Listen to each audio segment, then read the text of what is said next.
Good afternoon. Good afternoon. If I can have everyone's attention, please. Shh. That used to work, like when I was young. I don't know. Shh. May I have everyone's attention, please? Good afternoon. Good afternoon.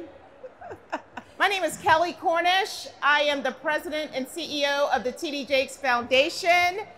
And yes, thank you so much. Thank you, thank you, thank you. If you have attended and have been enjoying the session, please clap. The sessions, yes. Awesome, that's wonderful. We have a few more. If I can get you guys to come in and get seated. We have a wonderful, wonderful opportunity to hear from some amazing people in the space around HBCUs, our historically Black colleges and universities. We welcome you to this legend and premier luncheon. This is one that is hosted by the T.D. Jakes Foundation. So on behalf of our chairman, T.D. Jakes, I welcome you all here. And if we can just have you guys' attention for about 20, 25 minutes, that would be wonderful, wonderful, wonderful. If we have time, we'll also open it up for questions. So I know it's a little hard to hear probably because we're out here, but I just welcome you to just enjoy your lunch, but focus on us just for a little bit. And I'm gonna get started.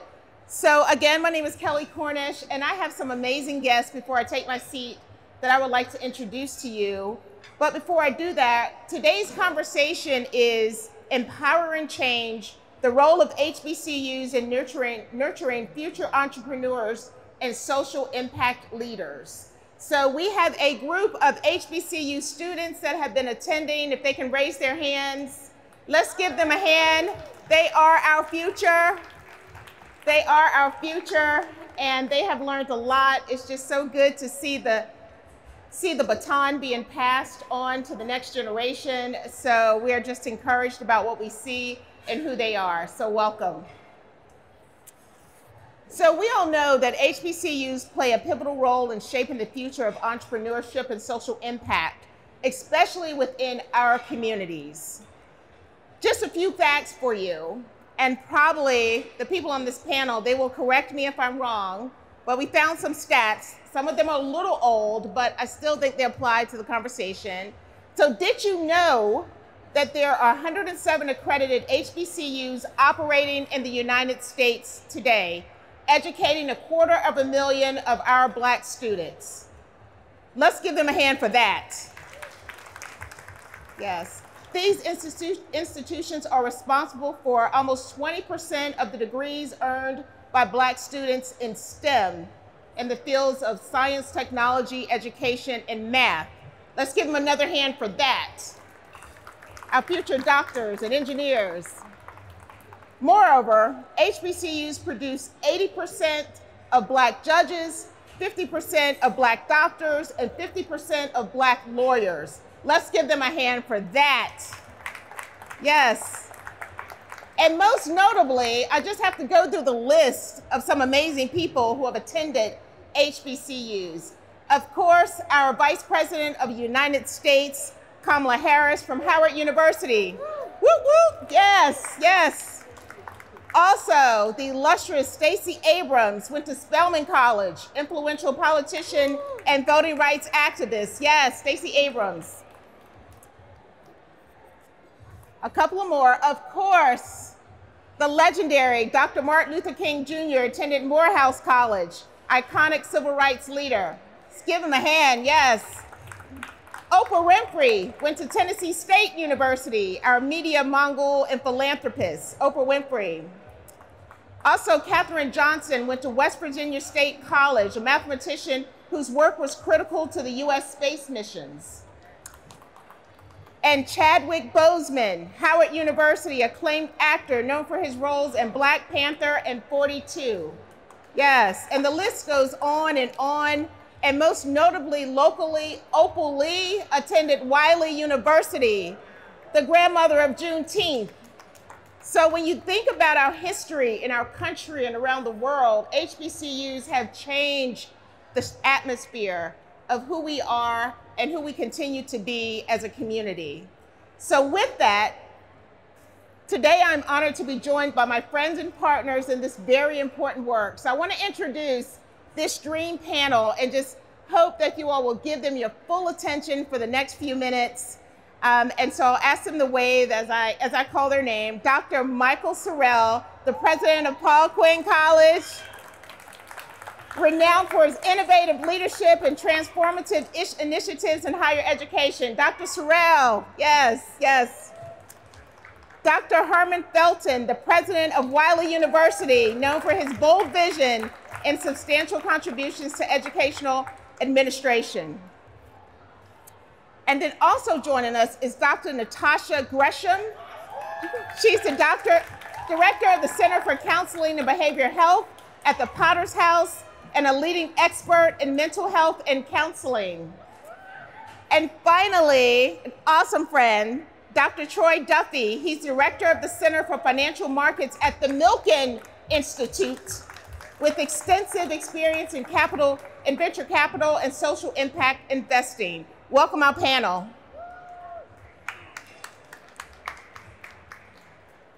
Okay, whoever designs panel discussions, they do not have women in mind. I just want you to know that when they bring out I called my assistant, I said, what are we sitting on, right? That's just, men don't have to worry about that, but women have to worry about that. So, so here we go. I'm gonna try my best here. But seriously, we're gonna talk about, thank you, just this discussion of how important, and I think we've seen like a resurrection of HBCUs over the past few years, post George Floyd, and it's awesome to see. I always say that our communities were built off of our churches and our HBCUs, and they continue both to be a driving force in the Black community. So with that, we're gonna ask a few questions. If I can get started here. All right, we're gonna start with Dr. Sorrell. And the question for Dr. Sorrell is, how have HBCUs, particularly Paul Quinn College, reimagined higher education to better serve today's students and their communities? No, well, thank you for the question, and thank you for everything that you and the foundation and the Potter's House in general is doing for this community. All of them show up in ways that are necessary and important, and we appreciate you. So can we please give them a hand?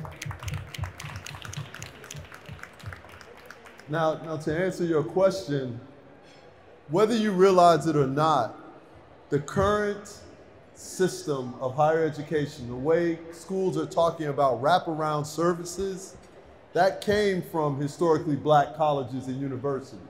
Now, you will never hear PWIs give us credit for that, but let's take a walk from a historical perspective. Historically Black colleges were created because 4 million individuals were released from slavery and needed a pathway to be welcomed into American citizenry. There was no vehicle for accomplishing that. People walked off plantations.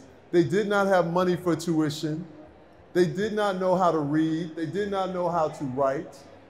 They did not get the 40 acres and a mule. So we needed a path forward. The schools were created, and many of them were created as high schools, elementary schools, and colleges all wrapped into one. The entire idea of wraparound services were what our historically Black colleges and universities had to be to lift our people out of the shadows of slavery. So that model of tending to the needs of students in an extraordinary way, that came from us. Now, when you look forward, what historically Black colleges are at their very, very best, we speak to the needs of our communities in a very direct and honest way. We are safe harbors. Now, what's interesting is we as Black people have always understood that our Black church is the safest of safe harbors. It's the place where we recognize we can go and be ourselves. But somewhere along the line, we have come to view Black colleges for far too long as being less than, as places we settled for. That's not who we are. And the beauty of this era of American society is that families are being forced to recognize that why would you send your children to places that make room for them instead of sending them to the places that were built for them? Yes. Right? Send them home. Send them to places where we know whose they are and who they are. And that's what we at Paul Quinn strive to do. We created the urban work college model because too many black families are living in poverty. And people tell you education is the way out of poverty. Money is the way out of poverty. Amen. So we're going to give people access to higher paying jobs. I'll talk more about this, but it is an honor to be able to speak to the needs of your people directly and unapologetically. And that's what we have always done and will continue to do. Thank you. Thank you. Let's give Dr. Sorrell a hand. Yes, absolutely.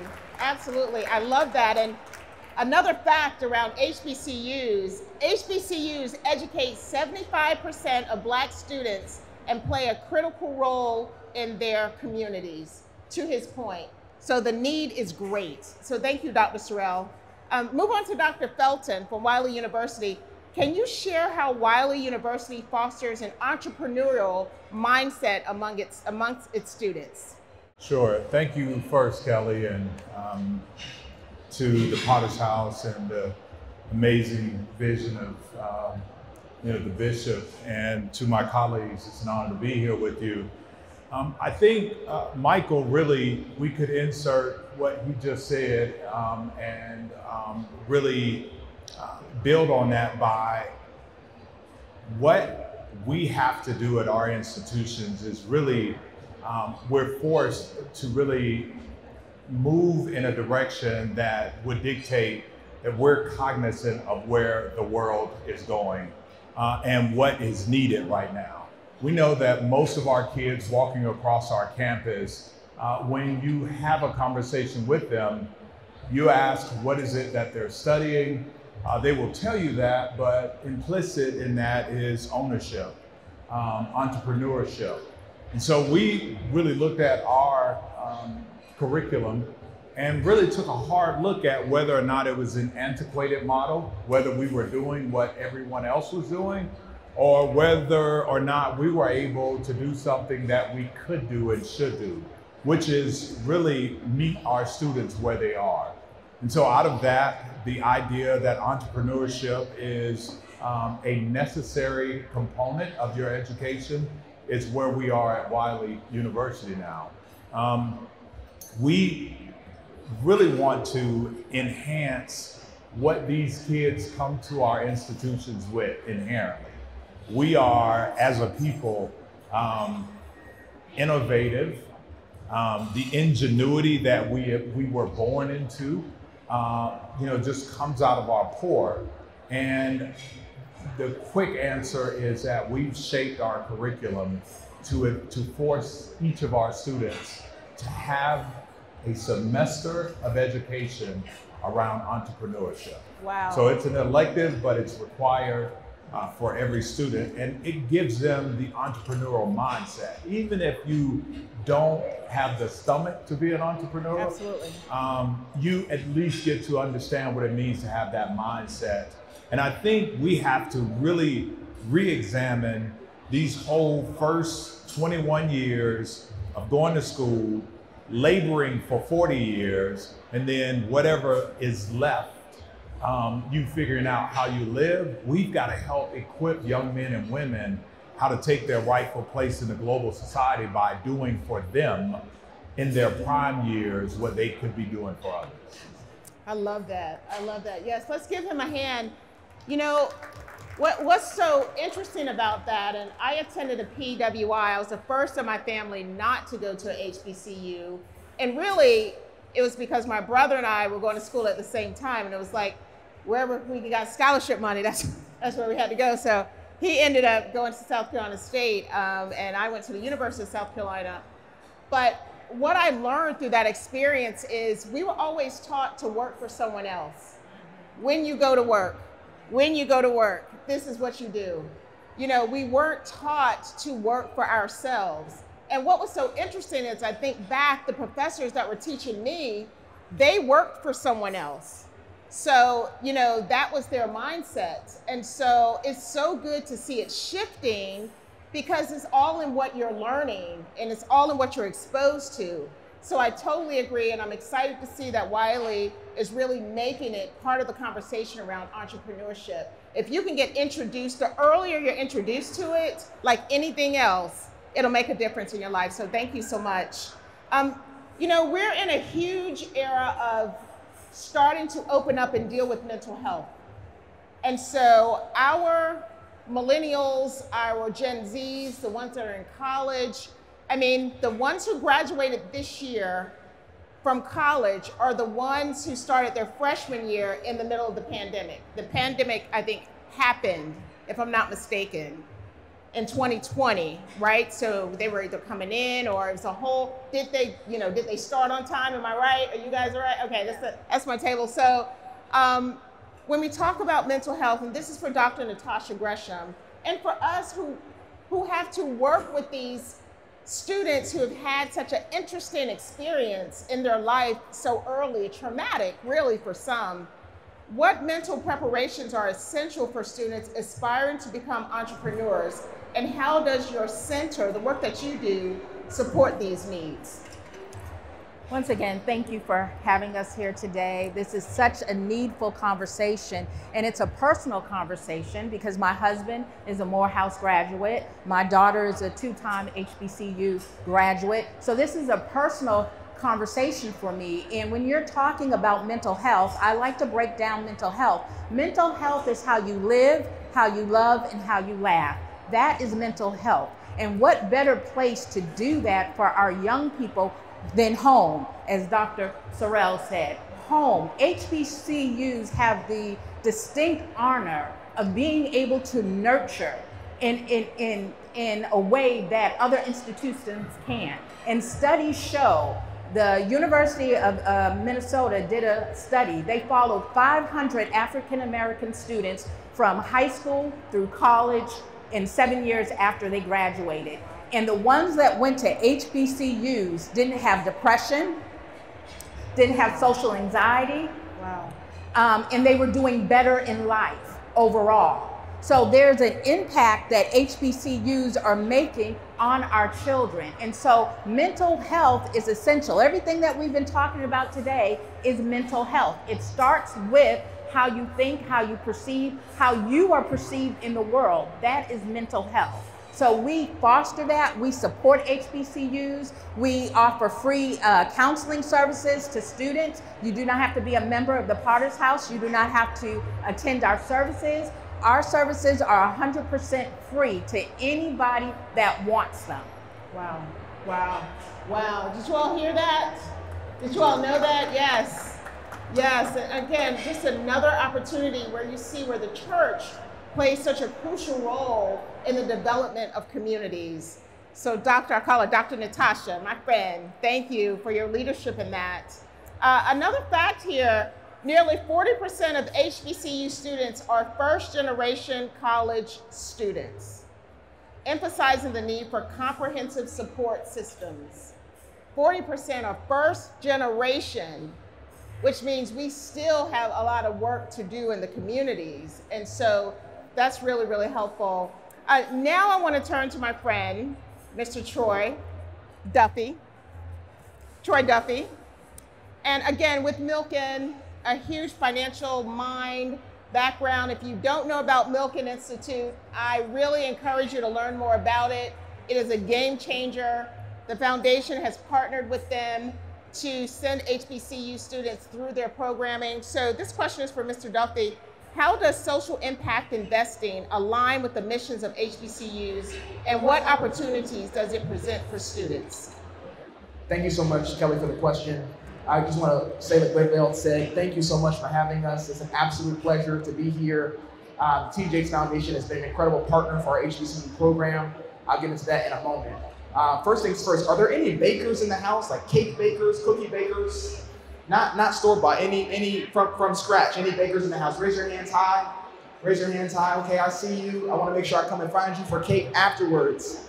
But listen, the financial institution is a fully baked cake.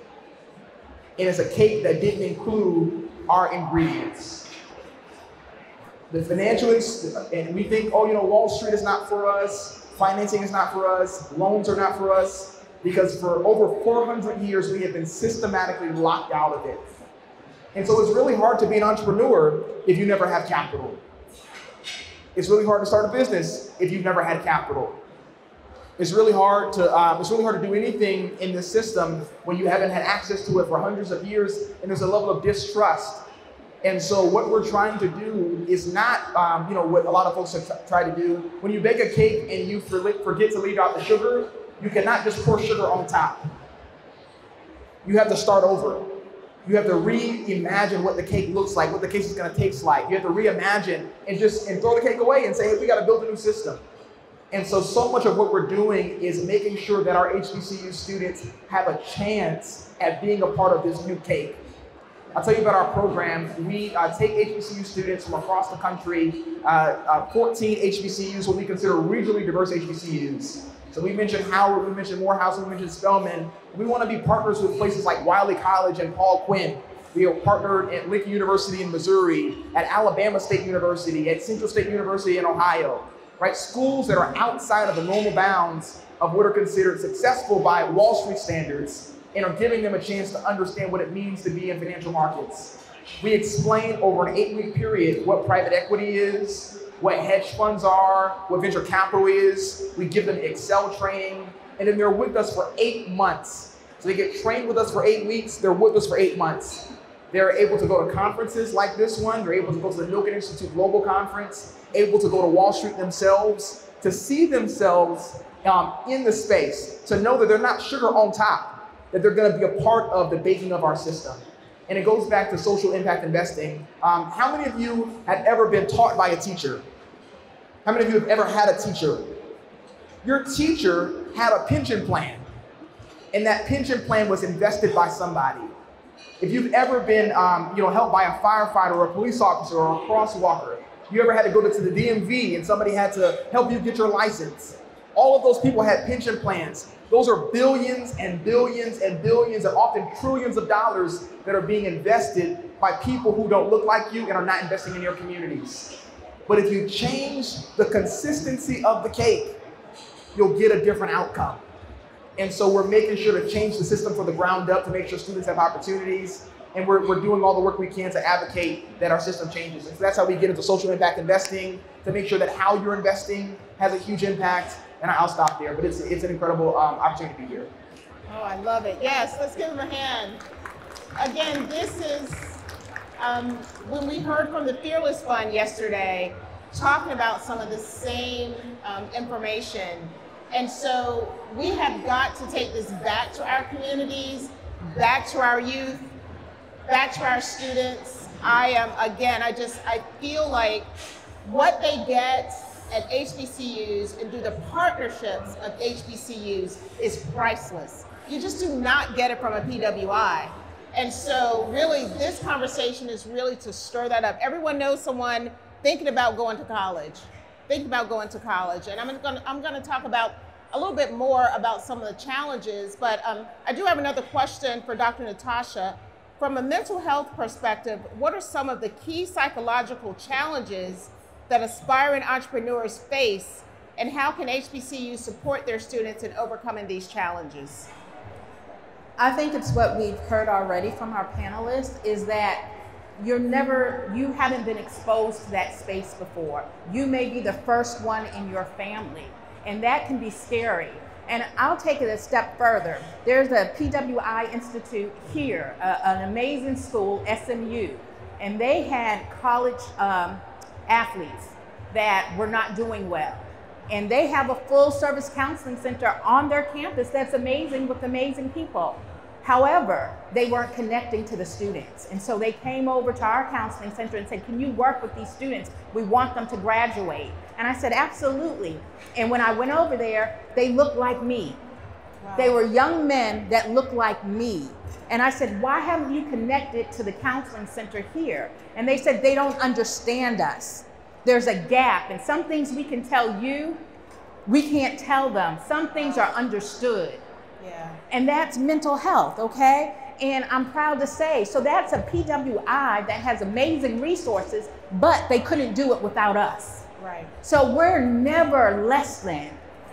We're never less than. Okay, we have the same capabilities, the same talents, but we have to train our children just like they train their children. Yeah.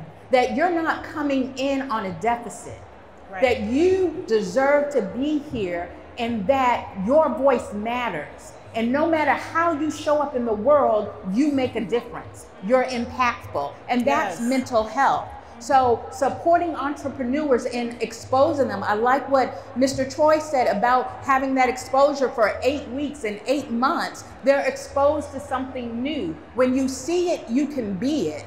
Absolutely. And so I think it's critical that we have things like this and that we invite them in to see it, to see people that are in different spaces and in different spheres, that you don't just have to throw a ball or sing. Right. You can do other things. And so I'm thankful to the foundation. I'm thankful to you that you saw this and that you have a vision for our future because it contains our students. Amen. Thank you so much. Can I just say one thing about that?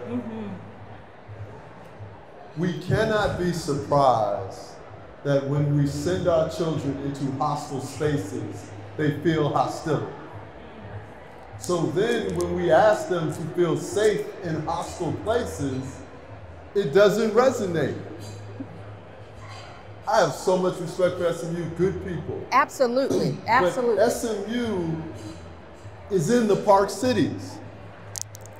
You have to understand the history of Dallas. The Park Cities are separate municipalities created so that the individuals in the Park Cities don't have to go to school in DISD. Now, why would that be the case? I'm gonna let y'all figure that one out, right? But absolutely, and that's what the students several years later are still feeling. They still feel that. It's institutionalized. Right. And I'm proud to say, out of the 19 students we served, 18 graduated. Well, and so this is my point. Amen. Imagine if they don't have you, right? I mean, imagine, because the path forward still came through our community. Absolutely. It came through reconnecting with the Black church. Absolutely. So someone there had the understanding and the cultural competency to say, we can't solve this one. Exactly. We're going to need to go to the places. They had to come find the brown sugar. That's right. exactly right. That's exactly That's right. right. So That's God bless you, right? God bless you. I love it. I love it. We are, oh my gosh. And we don't have time. I wish I had, I can be a preacher now. I wish I had time. You know, they say that. I always want to say that.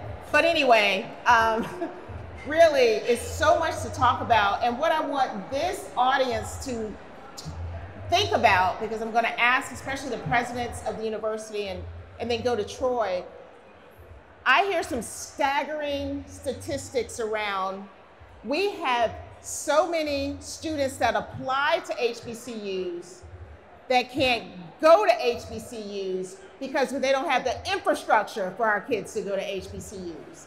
They don't have the housing for them to get into. So some people are like, well, our kids don't go to HBCUs.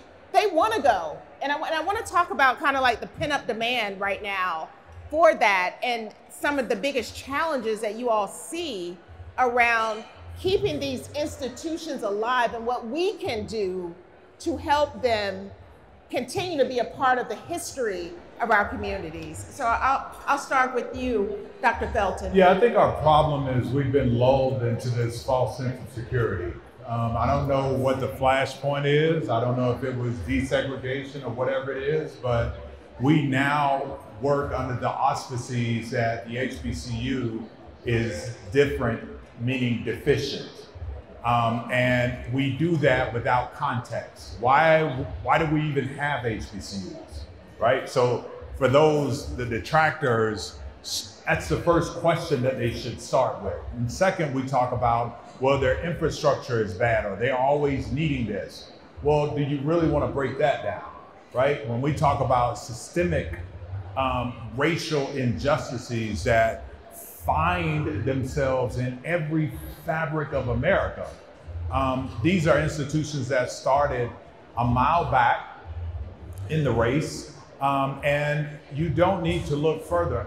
There was a time when you had to read between the lines. Well, now, University, the Mississippi situation, back in 2000, Jake Ayers found that the black colleges were $1 billion in deficit.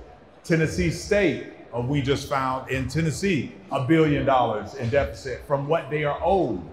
The Maryland system, it's across the board. So we don't have the infrastructure, one, because our alums leave with all their little money and go about their business and forget where, you know, things really happen for them, number one. Number two, the systemic racial injustices finds us in the state house and the federal situation. We're a lot better than we were, but I mean, right now in Texas, we're doing a study, the private PWIs have received almost $2 billion from the state.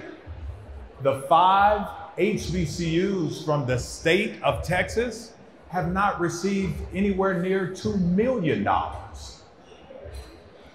right? So it's a design to keep us in this place where we shouldn't be. But I have to tell you, I just left Accra, Ghana, and I took a month to prepare myself for the hatred that I would have after going through the slave castles, etc. I have never been more proud to be the progeny of the enslaved because of how things were made at the very beginning and where we are today. But there's one thing that I know is that we haven't done enough, and we don't do enough. And I don't know what the answer to that is, but I will say this as I pass the mic. If the answers to the solution are within the network, meaning the black folk. This room. If we do not come for ourselves, then we have to fall back on the poet Pogo. We have found the enemy, and it is us. Wow. Amen. Amen. Yeah, we can clap to that because it's right. You know, we have, and I am, as I get more senior, you know, working 37, almost 40 years now, you have to decide what you're going to stand for at some point in your career. If you're going to be spending your time, is it on something that will last beyond you? And that's what I love about Chairman Jakes. That's his life story, his family's life story. I want something in the earth to last beyond me. For me, it is HBCUs, because if it wasn't for them, I would not have eaten, because my family went to HBCUs. And I beg you, as we begin to wrap this up, and this was intentional to have this sponsored by the T.D. Jakes Foundation. Everyone has a little card on their table with a QR code that will take you to our website. We pour into HBCUs financially through the work that we do, as well as with our partner, Wells Fargo. And I really, even if it's $19 a month for a year, you are helping to make a difference. You might not be able to go and build a building at an HBCU, but just know that the little bit you give, if we give to us, we can recycle it back to the people who need it. So I do want to encourage you, we've left some information for you to just take and read at your leisure, but this is the work that we're doing to help these HBCUs continue to be the best that they are. And with that, I want to turn to Troy, and then I'm going to have Dr. Natasha and Dr. Sorrell give us some closing remarks. But Troy, when I think about, you know, the work that you're doing with Milken, I think it's important for you to talk about Milken and just the whole philosophy around Milken. And now you talked about the HBCU track, but you guys need to understand just the whole concept around Milken. And I just want you to share that and to understand that there are partners that are not from our communities that's helping to shape and pour back into us. So it's our job to do the same. So Troy, will you speak on that? I think it's an excellent point. Dr. Felton, you brought up so many excellent points I want to hit on and come to your question, Kelley. I think this narrative that HBCUs are deficient is devoid of the context that you provided, the historical context, but it deprives us of the other narrative that like HBCUs are great returns on investment. Yes. When we say, oh my gosh, HBCUs don't have enough, look at what they've done with what they have. Yes, that's good. With the endowments that they have, collectively being under Harvard's by 10x, right? Look at the people they've educated. Look at Thurgood Marshall, look at Vice President Harris, look at Martin Luther King, look at the people they produced. Look at you read the stats earlier, over 50% of Black doctors are HBCU educated. That's less than 3% of college students are educated at HBCUs. So HBCUs are an incredible return on investment. If you're looking for someplace to invest in HBCU endowments. You're looking for someplace to give to an HBCU because it's gonna come back to you. You're gonna see it in your community. So that's the first thing. And then I think it also deprives us of the narrative that HBCUs have always been it by themselves. And you have to hold up a mirror to people who gave to HBCUs some generations ago to say, we wouldn't be here without you, and we still need you. We still need your money. It's holding their feet to the fire and reminding them that Spelman is named after Spelman Rockefeller, who gave a gift to start the school. It's reminding them that Howard is named after Oliver Otis Howard, and Oliver Otis Howard is the head of the Freedmen's Bureau. It was a federal government program that helped to start Howard University. We need federal dollars to keep these schools going. It's reminding them that schools across the nation were started by United Methodists and the AME Church, and reminding those churches, we still need you. And I'll bring up, as we, Kelley, to your point about people outside of our community, Michael Milken, who's the chairman and founder of the Milken Institute, is known as the junk bond king, was a highly successful person on Wall Street. And what he's best known for in our community is he funded a guy by the name of Reginald Lewis. Does anybody know the name Reginald Lewis? If so, raise your hand high. Yes, Reginald Lewis. Reginald Lewis. Google him. Yes. Reginald Lewis is the first African-American to do $1 billion deal on Wall Street. It would not have happened. Every bank in the world turned him down. And it wouldn't have happened unless somebody by the name of Michael Milken said, Reginald is not just the smartest black guy in the room, he's the smartest guy in the room, and it's a crime that he doesn't get capital. And wrote him $1 billion check from Drexel. And he would go on to do that for a number of other folks on Wall Street, including a number of women, and received, this is in the 70s, received death threats for giving Reginald Lewis billions of dollars. Right? Reginald would go on to sell the company and passed away tragically at some point. But I want to tell the narrative that the Milken Institute is building and has built itself in that mold, on going out and taking communities that don't know each other and connecting them. We believe in what we call the power of convening. We have a conference every year, 5,000 individuals, 1,000 speakers this year. Former President Bill Clinton spoke, Chairman T.D. Jakes spoke, Elon Musk spoke, a number of people from across the world who don't know each other. And we bring them together, and we want to provide platforms for people of color and platforms for HBCU students to speak and to get involved in this conference. Over 35% of our speakers were people of color this year. And that's unheard of at a financial conference this size. It's unheard of at a financial conference that connects people like this. And so we strive every single day to do that. Our biggest things, we're a nonprofit, nonpartisan think tank, is health, philanthropy, and finance. And we want to create a better world. Thank you. Thank you so much. And so we're getting to the end here, and I know we could go on forever. Are you guys enjoying this? Was this informative? Thank you for your legacy. Thank you for you all investing in the Good Soil Conference at the level that you did to get you into this room, because we know that you understand what it means to invest into good soil in all aspects. So with that, I'm going to have Dr. Sorrell and Dr. Natasha just give us some closing words. I'm going to go first, sir. My mother would never let me do that. All right. In closing, I just want to say we have to make this a priority. I know a lot of times in our communities, we make other things priorities, but if you can get a Gucci or a Louis, you can go fund at HBCU. You can support, even as Kelley said, $19 a month. Whatever you can do on your level. And once again, I'm here because my husband is an HBCU graduate. My daughter is both my daughters are HBCU graduates. So it is a return on investment. So think about that. The next time you're thinking, what can I do for legacy? What do I need to do for legacy? Think about your HBCUs. Thank you.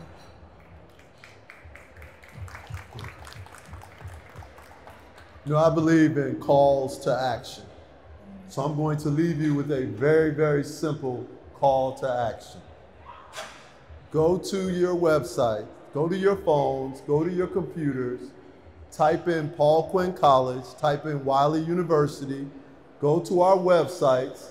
There are give buttons or invest buttons on those websites, and give, right? We're not going to make this complicated. We're not going to make this too involved. Donate to our institutions. You can pick where you want the money to go. It can go to scholarships. It can go to annual fund. But the reality of it is, it doesn't take a $10 million gift to get started. All we're asking is that you invest in the future of our people, right? We over me is the institutional ethos of Paul Quinn College. The needs of a community supersede the wants of an individual. You want Gucci. You need each other. Support the things you need. Support your community. And then hold us accountable. We're not asking for blank checks. I mean, we love blank checks, don't get me wrong. But we would love to be held accountable. Let's create a relationship. You will be surprised what you will find, and you will love what you find. Amen. Thank you so much. That was amazing. And, you know, like I said earlier, you know, on behalf of Chairman Jakes, we're just excited about these kind of conversations, right? And whether you give through the T.D. Jakes Foundation, whether you give through one of the colleges, Paul Quinn or Wiley University, just give. And tell your friends to give. And if you want to give somebody something as a gift, give it in honor of something. They don't need anything else, believe me when I tell you. So do something that will keep the legacy going. That's what we need. So let's, again, give our panelists a hand.